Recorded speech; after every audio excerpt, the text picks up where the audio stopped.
Salut à tous, bienvenue dans cette nouvelle critique courte sans spoil dans laquelle on va parler d'un animé / manga qui mérite qu'on s'attarde dessus je pense.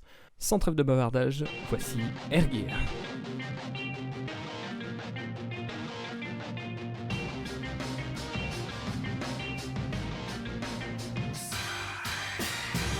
Donc, Air Gear est un shonen manga écrit par Ogure Ito, aussi appelé Oh Great, dans laquelle on va suivre les aventures de Iki, un collégien vachement précoce d'ailleurs, et qui va évoluer dans un monde vachement classe selon moi, dont la principale innovation se trouve être des rollers appelés Airtrake. On va donc suivre les aventures de Iki Minami dans sa quête de créer un groupe de Airtrake et d'être reconnu par cette dernière communauté. On va commencer par les points positifs de la série. Premièrement, cette ambiance de rue omniprésente dans ce manga n'est pas sans me rappeler un autre manga que j'avais vraiment apprécié étant jeune, et qui s'appelle Blazer Drive. On ressent toute la dureté de la vie de la rue et c'est ce qui crée une grosse empathie pour les personnages. Notamment Iki qui se fait démonter dans les 10 premières secondes de l'animé. T'inquiète pas, on est avec toi. Mais il est aussi important de souligner le fait que les OST correspondent très bien à l'ambiance de l'animé en général. En effet, on y retrouve un mélange rap hip-hop assez peu courant, qui personnellement n'est pas sans me rappeler des OST de Samurai Champloo, un autre magnifique animé que je vous conseille très vivement. Les impressions de vitesse sont aussi bien retransmises à travers un découpage efficace, des personnages qui donnent l'impression de se dépasser. Mais là on arrive déjà à un problème, c'est que la série d'animation produite par la Toei Animation en 2006 a eu de très fortes restrictions de budget, ce qui a eu un impact très fort sur l'animation. Pour vous le prouver, voici un extrait de l'opening.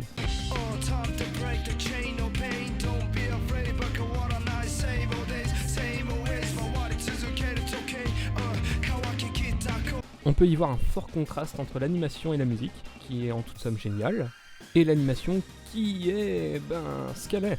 Personnellement, qu'est-ce que j'en ai pensé? Déjà, je vais vous dire que je n'ai vu que l'animé, parce que pour trouver les tomes, bonne chance, et que j'ai été assez déçu du fait qu'il n'ait adapté qu'une partie du manga. Cependant, je n'ai pas vu les OAV, parce que j'ai l'impression que ces derniers sont l'adaptation de la fin du manga.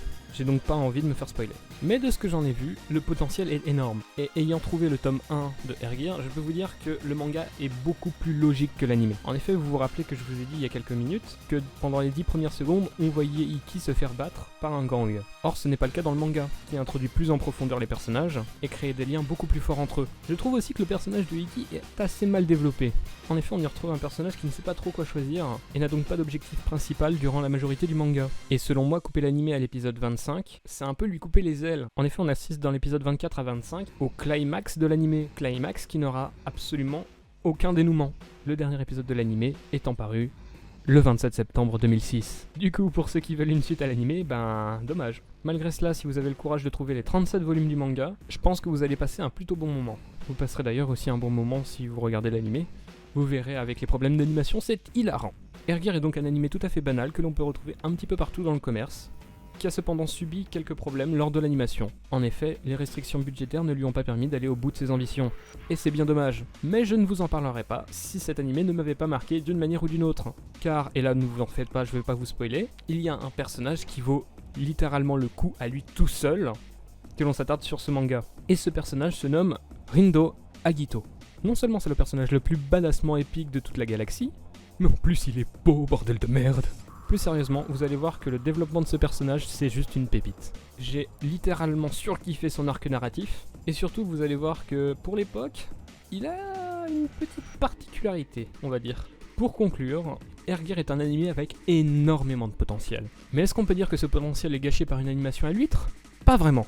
Les OST à elles toutes seules constituent un argument assez valable pour s'attarder sur cet animé. De plus, comme je l'ai dit, certains personnages sont extrêmement intéressants. Pour les fans de manga underground, je vous conseille vraiment de vous y attarder. Ou encore si vous aimez les musiques de style hip-hop. C'est un manga qui se regarde avec une sérénité absolue, dont le fanservice du début pourrait en énerver plus d'un, mais qui s'estompera très rapidement par la suite. Voilà, cette critique courte sans spoil est à présent terminée, j'espère que ça vous a plu. Je vous donne rendez-vous à la prochaine pour une nouvelle vidéo, qui portera elle aussi sur un animé que je suis en train de regarder, et qui va beaucoup vous rappeler Psycho Pass. Allez, ciao, à la prochaine.